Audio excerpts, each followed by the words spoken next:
you finally have an outline. Mm-hmm. And you have to now decide what you're going to put in it. And you don't put everything that you've read, thought, and researched into that outline, or the sermon would be 2 weeks long.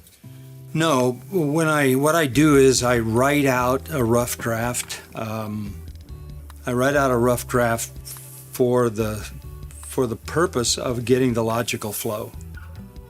I don't have the logical flow until I do that process of writing it out. It's another sort of rough draft. But now I've got all these loose ends, and I'm putting them in logical flow. Now I know where I'm going with this thing. I also know that I can't include everything in that. All I want is the flow, and there are trigger words and trigger sentences and trigger paragraphs that are going to hit my mind, and there's a lot more back there waiting to be released when that trigger hits. Right, because you're not a preacher who's preaching off of a full manuscript. No. It's about, I don't know, what you have written down is maybe 10 or 20% of what you say, I would guess, having looked at your sermons and listened to you all these years. I like to think of my notes as landing lights. Yeah.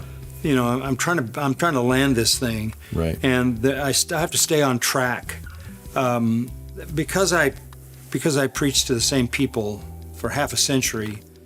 I do have to write sentences down because I don't want to repeat myself, and I don't want to have a lot of fallback phrases and fallback comments that are tired and have been heard too many times. So I don't trust myself enough to be creative in the pulpit to say it a different way. So I try, when I do write a sentence, it needs to be a sentence that's unique. Yeah. So that I say something with a fresh spin.